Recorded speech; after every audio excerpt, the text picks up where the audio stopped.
श्री प्राणनाथ निज मूलपति श्री मेहराज सुनाम तेज कुंवर श्यामा युगल को पल पल करूं प्रणाम। मंगल कृष्ण प्रणाम है मंगल धर्म प्रकाश, मंगल सुंदर साथ है मंगल धाम उजास। मंगल सुंदर साथ है मंगल धाम उजास। बोलो वृंदावन बिहारी लाल की, श्री निजानंद स्वामी की, श्री प्राणनाथ प्यारे की, महाराजा छत्रसाल की, तीनों धाम की, श्री कृष्ण प्रणामी धर्म की, सर्व सुंदर साथ की। परम आदरणीय आचार्य महाराज श्री 108 कृष्णमणि जी, शास्त्री तिलक चैतन्य जी, दिलीप शास्त्री जी, लीलाधर शास्त्री जी और हमारे अन्य समस्त विद्वजन, सधर्म प्राण शिरोमणि सुंदर साथ जी, माताएं बहनें भाइयों, बहुत कुछ देखा, बहुत कुछ सुना, बहुत कुछ पाया। क्योंकि कोई भी धार्मिक कार्यक्रम में हम जाते हैं तो वहाँ वैरायटी कार्यक्रम की विविधता देखने को मिलती है। यहाँ भी जब से आए हैं कार्यक्रम की विविधता हो रही है। प्रातः 6 बजे मंगल आरती से लेकर के रात के 11 बजे तक एक तरफ पारायण का पाठ निरंतर चल रहा है। कोई परिक्रमा में, कोई निज नाम के जाप में, कोई इष्ट मित्रों से मेल मुलाकात में, कोई भजन में, कोई सत्संग में, कोई चर्चा में अपना अपना रस का आस्वादन कर रहे हैं। तो थोड़ी देर हम लोगों ने नियम बनाया वाणी चर्चा का। जिस वाणी के 108 पारायण चल रहे हैं, उस वाणी में प्राणनाथ जी ने हमें क्या आदेश दिया है, उनका आदेश, उनका संदेश, उनका उपदेश, उनका ज्ञान, उनकी शिक्षा थोड़ा भी वो जीवन में ग्रहण करना चाहिए। क्योंकि ज्ञान का भंडार हम ढो करके चल नहीं सकते, पर ज्ञान का कुछ हिस्सा जीवन में धारण करके अपने जीवन को सुधार सकते हैं। ज्ञान तो अगाध है, ज्ञान तो अपरिमित है। ज्ञान कितना है, जैसे समुद्र के पानी में आप चले जाओ तो कितना पानी है आप समझ नहीं सकते, पर एक किनारे में स्नान करके अपने आप को समुद्र स्नान का सुख आप पा सकते हो। केवल एक किनारे में स्नान करके समुद्र स्नान का सुख आपको मिल जाता है। ऐसे ही ब्रह्म ज्ञानी, ब्रह्म वाणी, ब्रह्म ज्ञान, प्राणनाथ जी महाराज का ज्ञान, सारे शास्त्रों का निचोड़, ये वाणी जब भी पढ़ते हैं तो अपने तरफ ध्यान आ जाता है, आत्मा स्वरूप पे आपका ध्यान केंद्रित हो जाता है। इसलिए मैं प्रवचनों में कहा करता हूं कि जब आप वेद पढ़ो तो देवताओं में आपका ध्यान चला जाता है। इंद्र जी ऐसा करो, हे वरुण ऐसा करो, हे सूर्य ऐसा करो, देवताओं की तरफ ध्यान चला जाता है। जब आप पुराणों को सुनते हो तो भक्तों के चरित्र पे आपका ध्यान केंद्रित हो जाता है। प्रहलाद ने यह किया, ध्रुव ने यह किया, भक्तों के चरित्र पे आपका ध्यान केंद्रित हो जाता है। पर जब आप वाणी पढ़ने के लिए जब आप बैठ जाते हो, उस समय अपने पे आप केंद्रित रहोगे, खुद पे केंद्रित रहोगे, स्वयं पे केंद्रित रहोगे, अन्य कहीं आपका ध्यान केंद्रित होगा ही नहीं। इसलिए उदाहरण में मैं कहता हूं कि हम किसी के घर में जब चले जाते हैं, लोगों का स्वभाव होता है कि नया मकान लेते हैं तो कोई आगंतुक आ जाए ताकि हम अपने मकान को दिखा सकें। तो घर के अंदर आप प्रवेश करते हो, अमेरिका में सिस्टम है, ये लिविंग रूम है, ये फैमिली रूम है, सिटिंग रूम भी दो दो होते हैं यहाँ पे, दिखाते जाएंगे। किचन है या बेडरूम है, मास्टर बेडरूम है, आप देखते जाओगे तो लिविंग रूम के सोफे पे आपका ध्यान चला जाएगा। सुंदर सुंदर सोफा है यहाँ पे। जब आप बेडरूम में जाओगे तो उसके बिस्तर पे आपका ध्यान चला जाएगा। जब आप किचन में जाओगे तो वहां रखे हुए सामानों पे आपका ध्यान चला जाएगा। और जब आप दीवारों में देखोगे वहां सजे हुए गुलदस्ते या लाइट के जो भी है, झूमर इत्यादि, उनमें आपका ध्यान केंद्रित हो जाता है। पर घर के किसी कोने में एक ऐना है, उस पे आपकी नजर पड़ी तो स्वयं पे ध्यान केंद्रित हो जाता है। फिर अपने को देखने लगोगे, ओहो मेरे चेहरे पे तो कोई ना कोई निशान है, कोई ना कोई दाग है, मैला है, केस भी ठीक से मैंने संवारा नहीं है, कपड़े भी मेरे ठीक से नहीं है, सब पड़े हुए हैं। ऐना देखते ही उसका मकान भूल गए और खुद पे आपका ध्यान केंद्रित हो गया। अपने को ही संवारने, अपने को ही सजाने और अपने को ही ठीक ठाक करने लग गए। इसी प्रकार से हम शास्त्रों को पढ़ते हैं, हम पुराणों को सुनते हैं, ज्ञान ग्रंथों को सुनते हैं, हमारा ध्यान और पे केंद्रित हो जाता है। पर जब वाणी पढ़ते हैं, जब तारतम सागर का रस स्वादन करते हैं, मात्र एक चौपाई हम पढ़ें या 5 चौपाई हम पढ़ें, पूरा ध्यान स्वयं पे केंद्रित हो जाएगा कि हम कौन हैं, क्या हैं और क्या कर रहे हैं।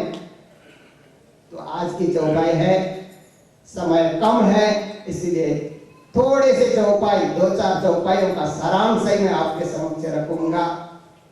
किरंतन की चौपाई है, क्योंकि स्वामी जी की वाणी में किरंतन करना सबसे उत्तम परमात्मा प्राप्ति का साधन माना गया है। ऐसे तो भक्ति नवधा भक्ति है, और प्राणीनाथ जी महाराज कहते हैं हमारी भक्ति 10धा भक्ति भी है। 9धा से परे की भक्ति, 9धा से न्यारा भक्ति, 10धा भक्ति है। पर बहुत सारे आचार्य कहते हैं, बहुत सारे अनुभव कहते हैं कि श्रवण कीर्तन स्मरण पाद सेवन अर्चन बंधन दास्य सख्य आत्मनिवेदन, ये भक्ति नहीं है, ये भक्ति के मात्र साधन है। श्रवण करते हुए हमारे हृदय में परमात्मा के प्रति प्रेम उदय हो जाए तो श्रवण भक्ति मात्र एक साधन है प्रेम उत्पन्न करने के लिए। कीर्तन भक्ति में मात्र एक साधन, कीर्तन ही भक्ति नहीं है। कीर्तन में तो हारमोनियम बजते हैं, मजीरे बजते हैं, ढोल बजते हैं और बहुत सारे इंस्ट्रूमेंट उसमें बजते हैं, वो भक्ति नहीं है। उनके साथ जो हम गा रहे हैं, गाते समय हमारे हृदय में जो प्रेम का उदय होता है, वास्तव में वो भक्ति है। इसी तरह 9धा भक्ति में जितने भी साधन बताए गए हैं, उन साधनों के माध्यम से हृदय में प्रभु प्रेम, परमात्मा के प्रति अनुराग, परमात्मा के चरणों में आत्मसमर्पण, इसीलिए 10धा भक्ति को प्रेम लक्षणा भक्ति, गोपी भाव की भक्ति, सखी भाव की भक्ति, अंगना भाव की भक्ति कहा। तो श्री जी महाराज यहाँ हमें समझा रहे हैं, अंदरा नाही निर्मला फेर फेर नहावे बहरा, कर देखाई कोट बेर तोहे ना मिलो करतार। कहते हैं हे सुंदर साथ, हे भक्तजन, हे जिज्ञासु, अंदर से आप निर्मल नहीं है, मन से आप निर्मल नहीं है, और बाहर से बारंबार स्नान कर रहे हैं, तो क्या आप पवित्र हो जाओगे? बाह्य स्नान से दिल पवित्र नहीं होता, बाह्य स्नान से मन पवित्र नहीं होता। इसलिए शरीर का स्नान पानी से होता है, मन का स्नान वाणी से होता है। आप वाणी वचन पढ़ो, सुंदर वाणी गाओ, सुंदर भजन गाओ, उससे मन का स्नान होता है। इसलिए भजन हम क्यों गाएं? कभी कभी लोग सोचते हैं कि भजन गाना क्या जरूरी है? भजन गाने से मन पवित्र होता है। आप विचार करके देखें, भले आपके पास राग हो या ना हो। कभी कभी लोग सोचते हैं कि रागी लोग भजन गाते हैं, मेरे पास तो राग ही नहीं है, मेरे पास आवाज नहीं है, मैं क्या गाऊं, क्यों गाऊं? फिर भी आप जैसे तैसे आपके अंतर्गत परमात्मा ने आवाज दी है, उस आवाज में आप गुनगुनाओगे तो मन पवित्र होगा। भजन मन को तुरंत पवित्र करता है। और भजन में भी महाभजन तो ये वाणी है। कभी आप वाणी गा करके देखिए, वाणी गाना कठिन है इसीलिए लोग जल्दी गाते नहीं। पर कभी क्या होता है, कोई विवाह में आप देखिए, विवाह में सब महिलाएं सज धज करके जाती हैं, सुंदर सुंदर कपड़े पहन करके महिलाएं विवाह में जाती हैं, जितना पुरुष नहीं सजता। पर महिलाएं जितने सुंदर कपड़े सज करके विवाह में चले जाएं,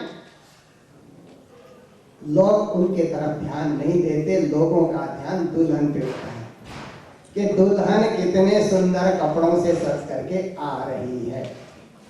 और जब तक दुल्हन नहीं आएगी लोगों को तृप्ति नहीं होती, लोगों को शांति नहीं होती। लोगों की निगाहें उस तरफ होती है कि दुल्हन कब आएगी। और जब दुल्हन आती है लोग उसको देख करके तृप्त हो जाते हैं। ऐसे ही 100 भजन गाए जाए, पर सुंदर साथ तो उस वाणी की प्रतीक्षा करता है कि एक वाणी गायन कहीं हो जाए तो दुल्हन आने का और दुल्हन के दर्शन करने का अनुभव होगा। क्योंकि ये जो वाणी है ये दुल्हन वाणी है, ये जो वाणी है ये दूल्हे की वाणी भी है। मेरे धनी धाम के दुल्हा मैं कर न सकी पहचान। स्वामी जी स्वयं कहते हैं कि ये दुल्हे की वाणी है। और दुल्हे की वाणी कौन गा सकता है? दुल्हन ही गा सकती है।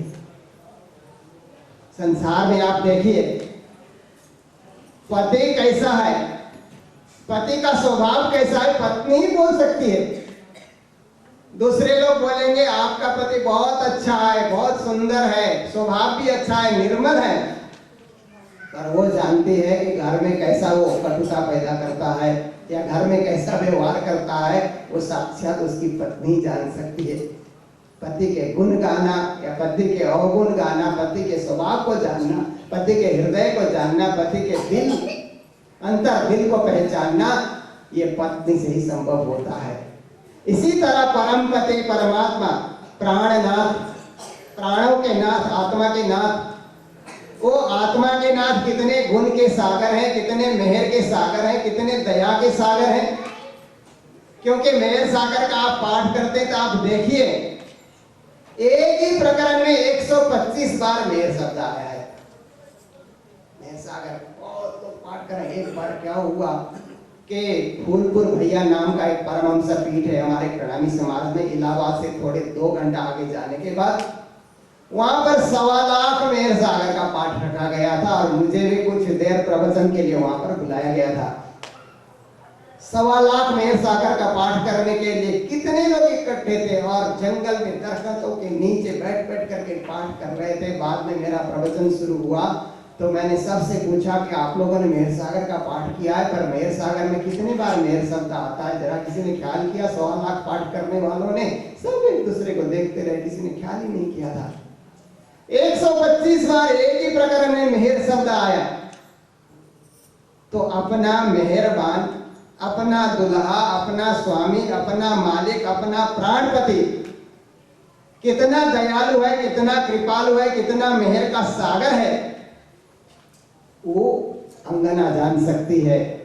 तो हम अंगना भाव की भक्ति, सखी भाव की भक्ति, समर्पण भाव की भक्ति में जब संलग्न हो जाते हैं तो उस दुल्हे को पहचानने का, उस दुल्हे को जानने का, उस दुल्हे के दिल में समा जाने का सुखद क्षण अवसर जीवन में प्राप्त होता है। पर उसके लिए पहली सीढ़ी है आंतरिक शुद्धि। इसलिए श्री जी महाराज ने कहा अंदर नाही निर्मल ला।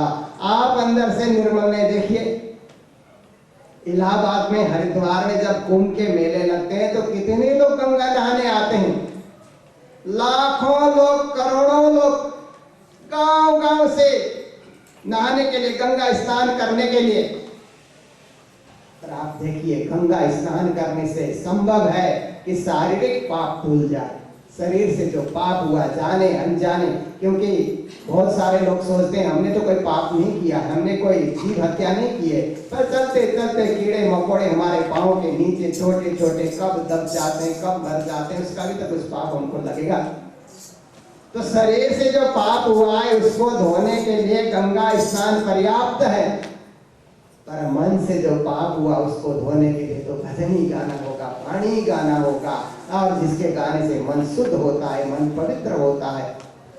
तो इसी प्रकार से बुद्धि, मन के पीछे बुद्धि है, बुद्धि बैठी हुई है, बुद्धि का भी स्थान जरूरी है। बुद्धि का स्थान कैसे होगा? जब हम ज्ञान पढ़ते हैं, स्वाध्याय करते हैं, सत्संग करते हैं, प्रवचन सुनते हैं, तो बुद्धि का भी स्थान हो जाता है। बुद्धि को कुछ खुराक मिल जाता है। बिना खुराक तो बुद्धि भी ऐसे ही रह जाएगी। और उसके बाद आत्मा का भी स्थान बहुत जरूरी है। बुद्धि से परे आत्मा का स्थान है, और वो आत्मा का स्थान कैसे होगा? ध्यान से, मेडिटेशन से। बहुत सारे लोग कहते हैं कि अपना ध्यान कैसा है? हमारा ध्यान शून्य का नहीं है। बहुत सारे लोग ध्यान कैसे कराते हैं? आपने देखा, शरीर का ध्यान कराते हैं। योग निद्रा में आप देखिए, योग निद्रा आप करके देखिए, तो अपने पांव के अंगूठे से ध्यान करते करते सिर तक ध्यान करना, और सिर से ध्यान करते हुए पांव तक चले जाना। कुछ लोग शरीर का ध्यान कराते हैं, पर शरीर ही नहीं रहेगा तो ये ध्यान क्या काम आएगा? कुछ लोग कहते हैं नहीं, शून्य का ध्यान करो, पर शून्य भी तो जीरो है। जीरो का क्या अस्तित्व है? जीरो से क्या होगा? कुछ नहीं मिलेगा। इसलिए कुछ लोग और आगे बढ़ गए, कहने लगे ज्योति का ध्यान करो। ज्योति का ध्यान करने से हमारे अंदर भी एक आत्मा ज्योति होने का अनुभव तो होता है, पर जिस ज्योति का हम ध्यान कर रहे हैं वो ज्योति आई कहां से? वो ज्योति किसकी है? तो प्राणनाथ जी महाराज कहते हैं सच्चिदानंद ब्रह्म का ध्यान करो। हमारा जो ध्यान है ये सत्य चेत और आनंद स्वरूप परब्रह्म परमात्मा का ध्यान है। उस सच्चिदानंद ब्रह्म से ही ज्योति निकल रही है, किरणें निकल रही है। नूर का रूप स्वरूप अनूप है। नूर नैना मिलवट नासिका नूर, नख का नूर चीर चढ़ो आसमान में, ज्यों हक चलवन करत सब अंगुरी।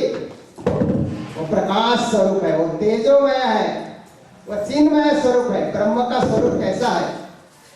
ब्रह्म के स्वरूप के विषय में कहा कि वो नूरी स्वरूप है, वो चिन्मय स्वरूप है, तेजोमय स्वरूप है। ऐसे तेजोमय सच्चिदानंद ब्रह्म का आप ध्यान करोगे तो आपके जीवन में सत उतरने का, चैतन्यता उतरने का, आनंद उतरने का आपको अनुभव होगा। पर उसके लिए भी जरूरी है आंतरिक शुद्धि। इसीलिए श्री जी महाराज कहते हैं अंदर नाही निर्मला, हे साधकों, हे भक्तों, हे सुंदर साध, अंदर निर्मल नहीं है। केवल बाह्य स्नान भी जरूरी है। बाह्य स्नान प्रथम श्रेणी है, पर प्रथम श्रेणी में कोई खड़ा रह जाए वो तो पुरुषार्थ नहीं है। आपका बच्चा स्कूल जा रहा है, प्रथम श्रेणी में ही पढ़ रहा है, दूसरी श्रेणी में जाता ही नहीं, तो क्या माँ बाप खुश होंगे कि बच्चा 2-3 साल से स्कूल जा रहा है पर एक ही श्रेणी में, एक ही क्लास में, प्रथम क्लास में है? नहीं, आप उसकी प्रगति चाहते हैं, आप उसकी उन्नति चाहते हैं, वो श्रेणी चढ़े, आगे बढ़े, विकसित हो। तो ऐसे ही बाह्य स्नान के बाद अंदर स्नान जरूरी है। श्री जी महाराज हमें शिक्षा दे रहे हैं। तभी तो उन्होंने कहा सूता होए सो जागियो, जागा सो बैठा होए बैठा, ठाड़ा होइयो ठाड़ा, पांवर। क्रम से आगे बढ़ते जाओ, एक जगह खड़े ना रहो। क्योंकि कभी कभी लोग सोचते हैं हमारी जागनी हो गई तो हम टिक गए, स्थिर हो गए। नहीं, सीखने के लिए बहुत कुछ है, जानने के लिए बहुत कुछ है। जीवन में कुछ ना कुछ हम प्राप्ति करते रहे, कुछ ना कुछ पाते रहे, कुछ ना कुछ भक्ति करते रहे। परमात्मा के करीब होने के लिए नित्य निरंतर हमारे में कुछ ना कुछ वो भाव आ जाए, वो विकास आ जाए, वो श्रेणी में आगे बढ़ते चले जाएं, ये बहुत जरूरी है। कर देखाई कोट बेर तोए ना मिलो करतार। कहते हैं बाह्य दिखावे से परमात्मा नहीं मिलते, परमात्मा तो आंतरिक शुद्धि से ही मिलते हैं। क्योंकि परमात्मा का निवास कहाँ है? परमात्मा जब आएंगे हमारे जीवन में तो बैठेंगे क्या हमारे सिर के ऊपर बैठेंगे? नहीं, वो भी जगह नहीं है। हमारे आंखों में परमात्मा बैठेंगे? कहाँ बैठेंगे परमात्मा? हमारे हाथों में परमात्मा बैठेंगे? आप विचार करते जाइए। परमात्मा का आसन है हमारा हृदय, हमारा दिल भी परमात्मा का आसन है। ऊपर तले अर्श ना कया अर्श कया मोमिन कलुक वाणी में। और एक जगह श्री जी ने कहा परम धाम ऊपर नहीं, परम धाम नीचे नहीं, परम धाम दाया नहीं, परम धाम बाया नहीं। तो परम धाम है कहाँ? कहते हैं परम धाम तो तुम्हारा हृदय परम धाम है। अपने हृदय को परम धाम बनाओ। हृदय परम धाम कब बनेगा? जब हृदय में परमधाम के जैसे हम गुणों को भरेंगे, परम धाम के जैसे गुणों को हम विकसित करेंगे अपने हृदय में, वो प्रेम, वो सद्भावना, वो श्रद्धा, वो भक्ति, वो समर्पण, ऐसे ऐसे सद्गुण जब हम अपने दिल में भर लेते हैं तो परमात्मा उस दिल में स्वतः आ जाते हैं, उनको बुलाना नहीं पड़ता। कहते हैं वो आए मिलेंगे आप ही जासों तेरा है संबंध। जैसे लड़की कन्या बड़ी हो जाती है तो वर स्वयं बारात सजा करके कन्या को लेने आता है, कन्या को खुद ब खुद जाना नहीं पड़ता, वो तो तैयार हो जाती है। यूं तैयारी की थी, वो अपनी तैयारी कर लेती है तो वर आकर के उसको ले करके जाता है। ऐसे आत्मा तैयार हो जाए परम धाम के लिए, परमात्मा प्राप्ति के लिए, राज्य के चरणों में जाने के लिए आत्मा तैयार हो जाए तो वो स्वयं चल करके आएंगे। कहाँ ध्रुव परमात्मा के पास गए, कहाँ प्रहलाद परमात्मा के पास गए, कहाँ सूरदास परमात्मा के पास गए, कहाँ देवचंद्र जी महाराज चले गए, वो स्वयं परमात्मा ही उनके पास चले आए। कथा आप सुनते हैं, कथा आप देख रहे हैं। ऐसे ही हम अपने दिल को निर्मल बनाएंगे, स्वच्छ बनाएंगे, पावन बनाएंगे, पवित्र बनाएंगे तो खुद व खुद राज्य हमारे दिल में चले आएंगे। हमें जाना नहीं पड़ेगा, इतनी बैठे घर जागे धाम, हम बैठे जहाँ हैं वहाँ परम धाम में जाग रहे हैं। जगाने वाला जगाएगा, ले जाने वाला ले जाएगा और उसके बनने की आवश्यकता है। इसलिए ज्ञानी लोग क्या कहते हैं, परमात्मा कैसे मिलेंगे? ज्ञानी जन कहते हैं परमात्मा रोकर नहीं मिलते, परमात्मा हंसकर भी नहीं मिलते हैं, परमात्मा उनका होकर मिलते हैं। हम उनके हो जाए बस तब वो मिलेंगे। रोना और हंसना ये तो संसार का खेल है, ये होते रहता है। तुम हो तैस दिन करो मेरा तब तब जाए जी। हे पिया जी आप कृपा ही बरसाते रहे, हम तो कभी भूल जाते हैं परंतु आप हमें न भूलें। इस प्रकार से प्रार्थना करते हुए पिया की अंगना हम बन जाए, पिया की जो है दुल्हन हम बन जाए, पिया की एक सखी हम बन जाए तो पिया तो हमारे साथ ही है, परमात्मा हमारे साथ ही है। कोट करो बंदगे बाहर हो निर्मल, तोलो ना पियो पाइए जोलो न साधे दिल्ला। कहते हैं आप करोड़ों बंदगी करो, करोड़ों पूजा करो, करोड़ों सेवा करो, बाहर से निर्मल होकर के लोगों को दिखाओ, परमात्मा हमारे आकृति को देख करके, परमात्मा हमारे चेहरे को देख करके प्रसन्न नहीं होते, परमात्मा हमारे चरित्र को देख करके प्रसन्न होते हैं। चेहरा तो केवल बाह्य एक आकृति मात्र है, वास्तव में हम है हमारा चरित्र, हम है हमारा हृदय, हम है हमारा दिल। इसलिए परमात्मा का पूरा ध्यान, जैसे एक्सरे होता है तो एक्सरे में क्या है, बाहर के शरीर नहीं दिखता, एक्सरे में आपके अंदर के शरीर दिखलाई देता है कि अंदर क्या रोग है, वो डॉक्टर को पता लगता है एक्सरे होते ही। ऐसे ही परमात्मा की दृष्टि एक्सरे की तरह है, वो हमारे सीधा हमारे दिल को देखते हैं कि अंदर क्या है। बस वो अंदर अच्छी तरह हम सजा करके रख सकें, अंदर को पुष्ट बना सकें, अंदर को शक्तिशाली और बलशाली हम बना सकें, ये इस वाणी के माध्यम से ही संभव है। इस वाणी के पाठ पारायण मनन चिंतन से ही संभव है। ऐसे तो भेले रहे अपने पीऊ के संग, पीठ दे तिन पीऊ को करे ऊपर के रंग। कहते हम मंदिर में तो रहते हैं, पूजा में भी रहते हैं, पाठ भी करते हैं, महाप्रसाद और चरणामृत भी लेते हैं, पर कहीं परमात्मा को पीठ तो नहीं दे रहे हैं, ये भी ख्याल रखना है। सूर्य को पीठ देंगे तो सूर्य हमारे से करोड़ों कोस दूर है और सूर्य के सन्मुख होंगे तो ऐसा लगता है कि हमारे आंख के ज्योति में सूर्य बैठे हुए हैं। इसी तरह कभी कभी हम परमात्मा से विमुख होते हैं, पीठ दिखाते हैं तो लगता है कि परमात्मा क्यों नहीं दिखलाई देते। इसलिए एक भजन में एक कवि गाता है, श्याम सपने में आता क्यों नहीं, श्याम सपने में आता क्यों नहीं। अरे श्याम सपने में आने की चीज नहीं है, श्याम तो ध्यान में आता है। वो लाख बार कवि चिल्लाए कि श्याम सपने में आता क्यों नहीं, कभी वो सपने में नहीं आएगा। इसलिए आप विचार कीजिए, परमात्मा तो ध्यान में दिखलाई दे। जब हृदय शुद्ध होगा और आप अपने मंदिर में बैठ करके ध्यान मग्न होंगे तब परमात्मा दिखेंगे। स्वप्न में नहीं दिखते, स्वप्न में तो अहरे गहरे लोग दिखलाई देते हैं, स्वप्न में तो पुराने पुराने ख्याल आते हैं, स्वप्न में तो पुराना मन का मंथन चलता है। परमात्मा मन से नहीं दिखते, परमात्मा आत्मा से दिखते हैं। इसीलिए ध्यान आत्मा की क्रिया है, ध्यान परमात्मा प्राप्ति के लिए आत्मा को संलग्न करने वाली बात है। इसलिए श्री जी महाराज कहते हैं, जैसा बाहर होता है जो होवे ऐसा दिल, तो अतक न प्यो न्यारा नहीं माहे रहे। हम जैसे बाहर से हंसते हुए मिलते हैं, ऐसे दिल से भी हम हंसें। दिल तो रो रहा है, आज इतनी समस्याएं हैं, इतना कंपटीशन है, इतना संसार के अंतर्गत आप देखिए स्ट्रगल है। हर आदमी लड़ रहा है, विद्यार्थी अपने पढ़ाई के लिए लड़ रहा है, व्यापारी अपने बिजनेस के लिए लड़ रहा है, नौकरी करने वाला अपने पदोन्नति के लिए लड़ रहा है, नेता अपने वोट के लिए लड़ रहा है, कौन नहीं लड़ रहा है, खिलाड़ी अपने तरक्की के लिए लड़ रहा है। हर आदमी के सामने संघर्ष है, इसलिए बाहर से हंसता हुआ आपको मिलेगा, अंदर से वो रोता हुआ होगा। पर जो व्यक्ति भक्ति करता है, परमात्मा में विश्वास रखता है, वो अंदर से भी हंसता हुआ मिलेगा, क्योंकि वो देखता है ये सब उसकी लीला है। मेरे को कितना पद देना, कितना ऊंचा उठाना, क्या देना क्या नहीं देना, ये उसकी इच्छा, इसलिए वो खुश रहेगा, अंदर से खुश रहेगा। वो दुनिया के कंपटीशन में नहीं उतरेगा, उस मार्केट में वो जाएगा ही नहीं, क्या जरूरी उसको जाना। जही बिद राखे धनी तेही बिद रहिए, राज श्यामा राज श्यामा राज श्यामा कहिए। काम भक्त क्या कहता है, काम बन जाए तो प्रभु की कृपा, काम न बने तो प्रभु की इच्छा, फिर भी प्रभु की गुण गाएगा। और अभक्त होगा तो क्या करेगा, एक बार भक्ति करने के लिए आए, काम बने तो हंसेगा, काम न बने तो उसको डांटने लग जाता है कि क्या किया परमात्मा ने। पर भक्त होगा, काम न भी बने तो भी कहेगा ये उनकी इच्छा है, हम रहेंगे उसी में राजी जिसमें तेरी रजा है। हे प्रभु जहां तो खुश है, हम उसी में खुश रहेंगे। मेरी खुशी खुशी नहीं है, तेरी खुशी मेरी खुशी है। जैसे आप देखिए, बच्चों का अपना विधान होता है, माँ बाप का अपना विधान होता है।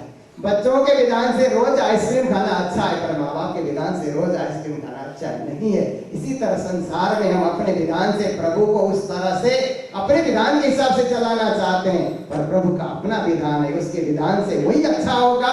इसीलिए मुझे कुछ ना भी दिया तो भी उसके विधान से वो अच्छा ही होगा। बच्चों को आइसक्रीम ना भी मिला तो माँ बाप के विधान से तो वो तो अच्छा ही है।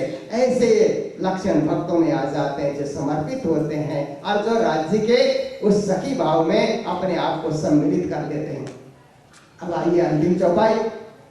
तो आपे न्यारी होता है प्यो नहीं तुझसे दूर, पर्दा तू ही करता है अंतर न आड़े नूर। कहते हैं हे भक्ता, हे साधक, हे सुंदर साथ, तो खुद ब खुद दूर हो रहा है। बच्चे खुद ही दूर होते हैं, माँ बाप कभी बच्चे को दूर करना चाहते ही नहीं। माँ बाप तो अपने ही हृदय करते, अपनी गोद में बच्चों को देखना चाहते हैं, पर बच्चे पढ़ लिखने के बाद कहते हैं हम दूर चले जाएंगे। ऐसे हे सुंदर साथ खुद ब खुद दूर हुए हैं, सखी अपने आप से दूर हुई है, राशि ने दूर नहीं किया। पर्दा तू ही करता है। परमात्मा हमारे बीच में माया का पर्दा हमने डाला, परमात्मा ने नहीं डाला। परमात्मा नहीं चाहते हैं कि हमारे और उनके बीच में कोई माया का पर्दा आ जाए, पर हमने अपनी करनी से वो पर्दा हमने खुद डाला है।